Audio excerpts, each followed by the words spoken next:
Hello, मैं देवव्रत कुमार आप लोगों का स्वागत करता हूं आपका अपना चैनल नॉलेजपुर में। कल हम लोगों ने क्या पढ़ा था? Probability based on dice and probability based on playing cards. आज हम उस टॉपिक का और प्रोबेबिलिटी बेस्ड ऑन क्वाइंस भी पढ़े थे उससे पिछले वाले क्लास में।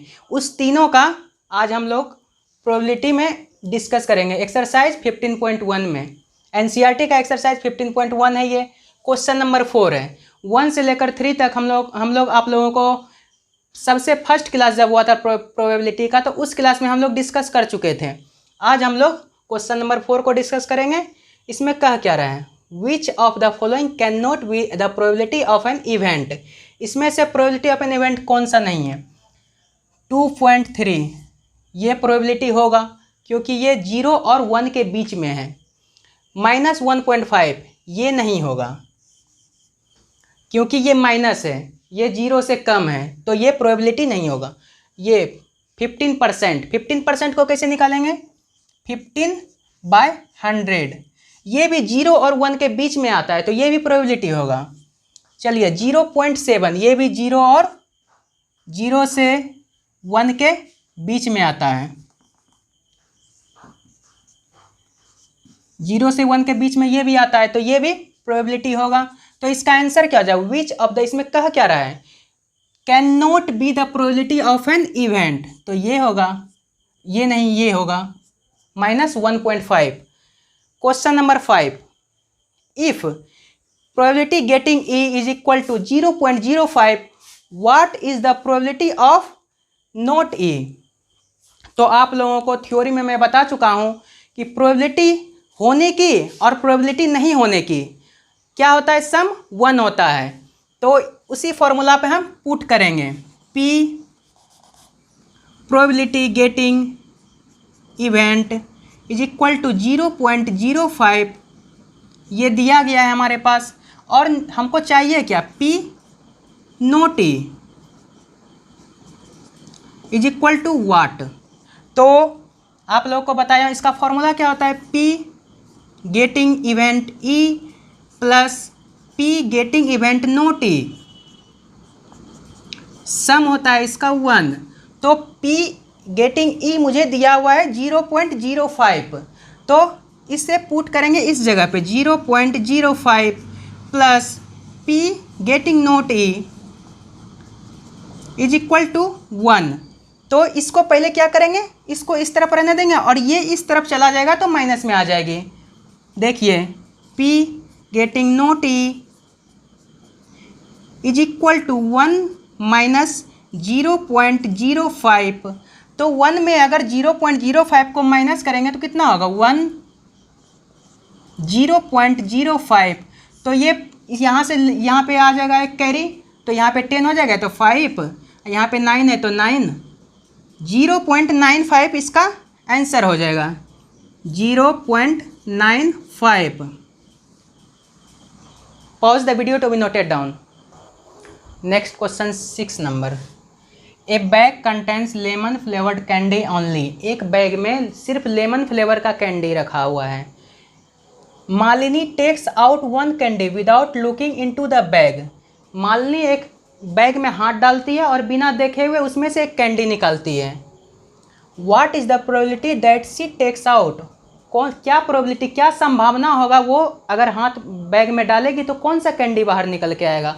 ऑब्वियस सी बात है कि उसमें अगर मालिनी हाथ डालेगी तो सिर्फ और सिर्फ उसमें क्या रखा हुआ है? सिर्फ और सिर्फ लेमन फ्लेवर्ड का कैंडी ही रखा हुआ है। तो ऑब्वियस सी बात है कि जैसे वो हाथ बैग में डालेगी तो सिर्फ उसको एक लेमन का कैंडी ही बाहर आएगा, ना कि ऑरेंज की कैंडी बाहर आएगी।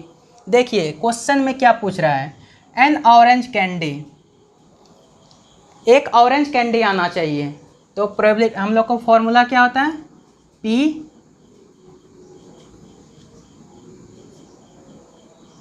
N orange candy, orange candy, तो क्या होगा? 0 प्रोबेबिलिटी होगा क्योंकि आ ही नहीं सकता, इम्पॉसिबल है। उसमें सिर्फ और सिर्फ लेमन का कैंडी रखा हुआ है। जादू तो है नहीं कि उसमें हाथ डालें और लेमन का कैंडी रखा हुआ है, वो हाथ जैसे मालिनी हाथ डालेगी उसमें से ऑरेंज का कैंडी निकल जाएगा, ऐसा तो हो नहीं सकता है। तो इसका क्या होगा? प्रोबेबिलिटी 0 हो जाएगा, संभावना 0, एकदम impossible. A lemon flavoured candy, lemon flavoured candy का क्या हो जाएगा, a lemon flavoured candy. Malini जैसे ही हाथ डालेगी बैग में तो सिर्फ और सिर्फ उसे लेमन फ्लेवर्ड का ही कैंडी आएगा, क्योंकि लेमन का फ्लेवर्ड कैंडी ही रखा हुआ है बैग में, ना कि ऑरेंज फ्लेवर्ड का, ना ही मैंगो फ्लेवर का रखा हुआ है, सिर्फ और सिर्फ ऑरेंज फ्लेवर का, क्योंकि वो पॉसिबल है, एकदम श्योर इवेंट है कि वो 1 ही आएगा। तो इस यहाँ पे प्रोबेबिलिटी इसका क्या हो जाएगा 1, मतलब श्योर इवेंट। चलिए 7 नंबर क्वेश्चन देखते हैं। Pause the video to be noted down. Question number 7, it is given that in a group of 3 students. एक ग्रुप है स्टूडेंट का, 3 स्टूडेंट का ग्रुप है, उसमें से the probability of 2 students not having the same birthday, उसमें से 2 student का बर्थडे जो है वो सेम दिन नहीं होता है। नॉट हैविंग सेम बर्थडे, एक ही दिन नहीं होता, उसका प्रोबेबिलिटी क्या है 0.992। What is the probability that the student 2 student have the same birthday. पहले देखिए गिवन डेट हमें क्या क्या दिया हुआ है।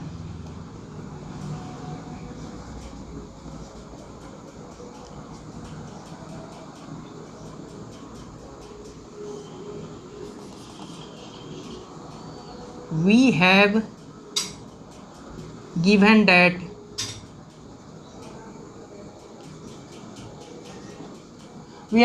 that a group of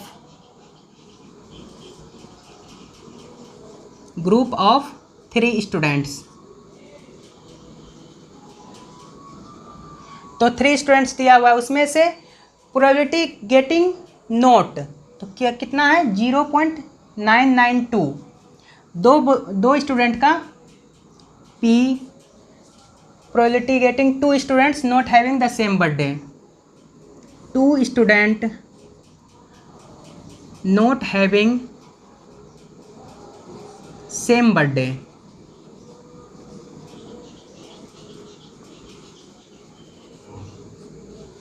is equal to 0.992। और हमें निकालना क्या है probability getting 2 student have same birthday. हमको क्या निकालना है, उस स्टूडेंट का 2 स्टूडेंट का बर्थडे सेम दिन होना चाहिए, तो उसका प्रोबेबिलिटी निकालना है हमें। 2 स्टूडेंट का बर्थडे सेम दिन है तो उसका प्रोबेबिलिटी क्या है 0.992। Having same birthday, having same birthday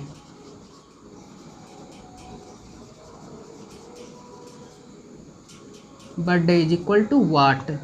तो फॉर्मूला इससे पहले वाला क्वेश्चन इस तरह से मैं करा चुका हूँ आपको। तो इसका क्या फॉर्मूला हो जाएगा, P getting event E plus P getting event not E is equal to 1। P getting event E मुझे निकालना है, P getting event not E मुझे दिया गया है 0.992 इज इक्वल टू 1। तो PE is equal to 1 minus 0.992। तो 1 माइनस करते हैं 1.000 एंड 0.992, तो क्या हो जाएगा 28। यहाँ पे क्या हो जाएगा 90, यहाँ पे भी 0.008। तो क्या आंसर आ जाएगा 0.008। Correct answer is 0.008। Pause the video to be noted down. Question number 9। Question number 8 इसलिए नहीं कराया आप लोगों को, वो आप लोगों के लिए होमवर्क है। ये क्वेश्चन करेंगे ना तो आपका 8 नंबर का क्वेश्चन क्लियर हो जाएगा। A box contains 5 red marbles, 5 red marbles, 8 white marbles and 4 green marbles. एक बैग है, उसमें 5 जो है 5 रेड मार्बल रखा हुआ है और 8 वाइट मार्बल रखा हुआ है और 4 ग्रीन मार्बल रखा हुआ है। 1 marble is taken out of the box at random. एक बॉक्स से एक एक करके मार्बल निकाला जाता है, ठीक। What is the marble taken out will be. कौन सा, जैसे देखिए अगर रेड मार्बल निकालने की प्रोबेबिलिटी क्या होगी, तो given that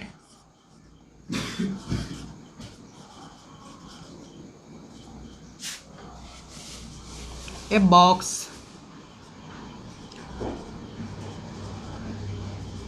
contains 5 red marbles, 8 white marbles,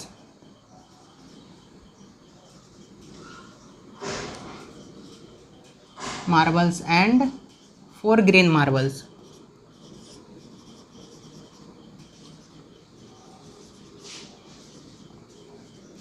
एक गिवन क्या दिया हुआ है हमारे पास, 5 रेड मार्बल रखा हुआ है और 8 white marble and 4 green marble. तो रेड मार्बल निकालने की प्रोबेबिलिटी क्या होगी? तो पहले देखिए total number of possible outcome, number of possible outcomes is equal to 5 + 8 + 4 is equal to 17। Possible outcome हमारे पास कितना है? 17। और favourable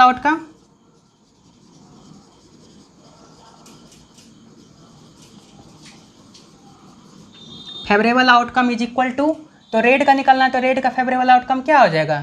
5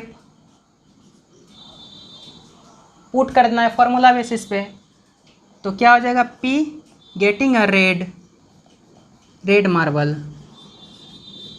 is equal to possible outcome 17 and favourable outcome 5। This is your right answer. And now second देखिए, second number, total number of possible outcome 17 and favourable outcomes come is equal to favourable outcome क्या हो जाएगा? White का 8। Now put on the formula of WHIT white is equal to, this is your right answer.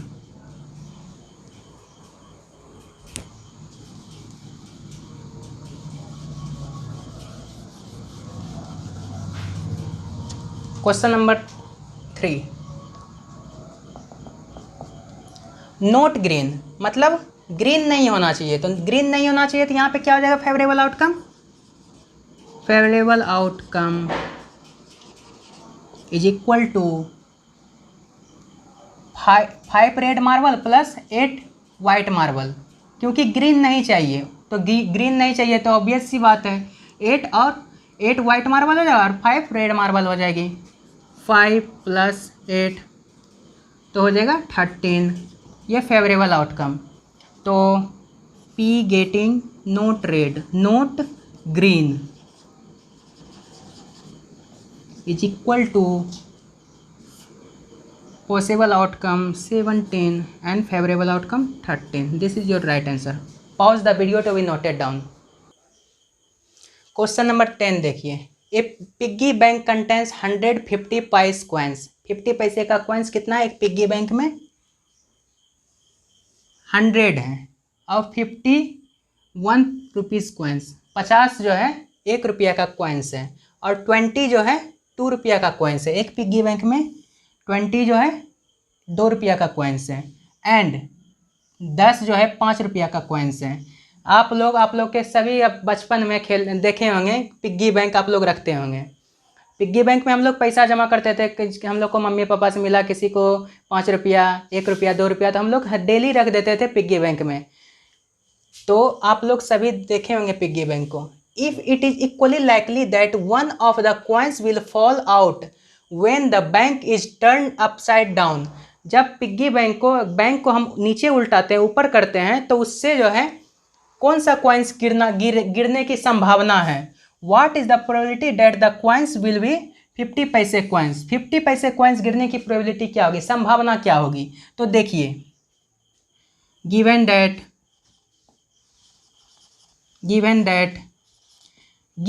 लिखने का एक कारण ये है कि दिया क्या गया है वो अगर आप यहाँ मेंशन कर देंगे ना तो आपको प्रॉब्लम नहीं होगी, कोई भी क्वेश्चन करने में कभी प्रॉब्लम नहीं होगी। क्योंकि आपका मेंशन रहेगा कि ये दिया हुआ है, चलो यहाँ से डायरेक्ट पुट हो जाता है। क्वेश्चन को बार बार देखिएगा तो आपको प्रॉब्लम आ सकती है। तो गिवन डेट 150 पैसे कॉइन्स,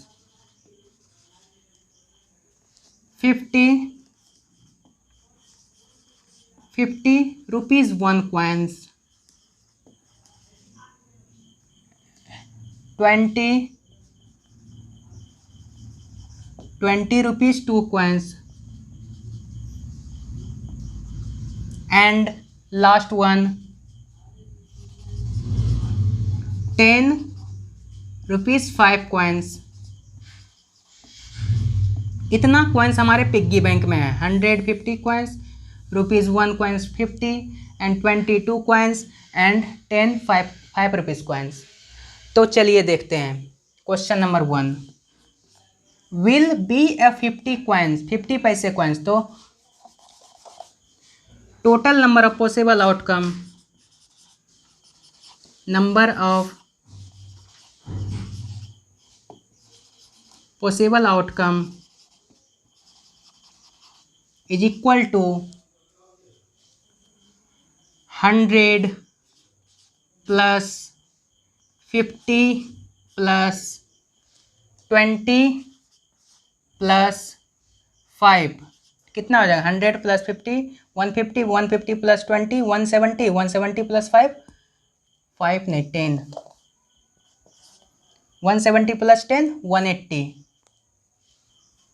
तो हो जाएगा हमारा 180 पॉसिबल आउटकम। तो फर्स्ट नंबर का फेवरेबल आउटकम क्या हो जाएगा हमारे पास?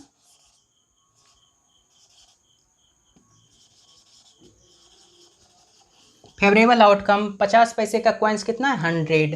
तो 100। तो put on the formula of probability, P will be a 50 पैसे कॉइन्स इज इक्वल टू, तो फॉर्मूला क्या होता है? Total number of favourable outcome upon total number of possible outcome. तो total number of possible outcome 180 और number of favourable outcome 100। तो 0 0 cancel, 2 5 जा 10, 2 9 जा 18। तो 5/9 is your right answer. Next question देखते हैं, क्वेश्चन नंबर 2।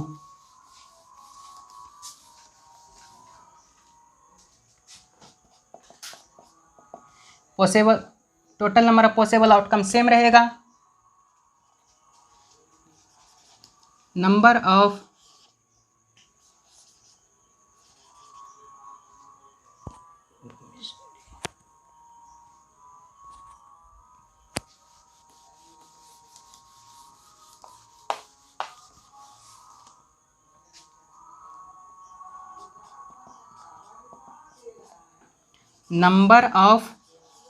फेवरेबल आउटकम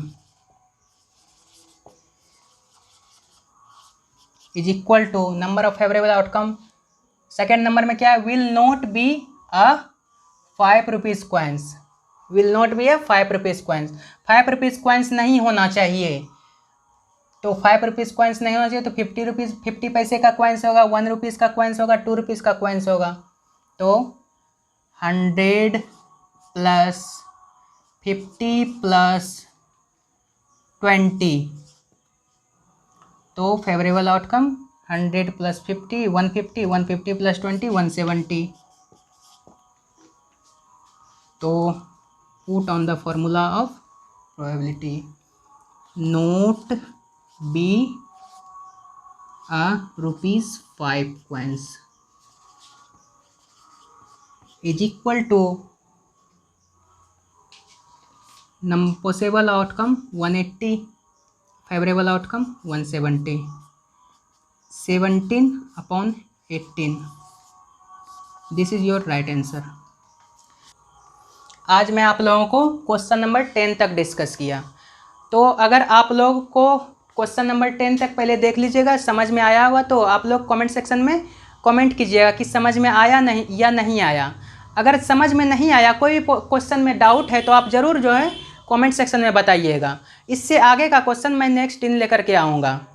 और एक बात और, आप लोग जो है वीडियो को शेयर कीजिए ज़्यादा से ज़्यादा, क्योंकि आप लोगों के बिना ये चैनल अधूरा है और ये क्लास अधूरा है। ये क्लास को मैं इसलिए पढ़ा रहा हूँ, मैं ये नहीं कि बच्चे का लाइक कर दे, शेयर कर दे, वो ज़्यादा काफ़ी नहीं होगा। आप लोग जब क्लास को देखिए, पहले समझिए। अगर आप जो है क्लास को देखिए, अगर समझ में नहीं आता, ऐसा हो नहीं सकता है कि आपको समझ में 100% मैं लगा दूंगा क्लास के लिए। अगर समझ में नहीं आता आप ज़रूर बताइएगा कमेंट सेक्शन में। और लिंक को ज़रूर शेयर कीजिए, ज़्यादा से ज़्यादा बच्चे तक पहुंचाइए। फ़ोन से बताइए रिश्तेदारों को कि नॉलेजपुर नाम का एक चैनल है, उस पर एक देवव्रत कुमार नाम का एक सर है, वो पढ़ा रहे हैं 10th क्लास को मैथ। तो अच्छा लगेगा मुझे भी, और आप लोगों के लिए और भी मुझे मोटिवेटेड मिलेगा कि और भी मैं आप लोगों के लिए कुछ नया चीज़ लेकर के आऊँ। अभी मैं सीख रहा हूँ अच्छा से पढ़ाने के लिए, तो अभी मैं ऑनलाइन क्लास के दुनिया में नया हूँ। चलिए, थैंक यू, धन्यवाद।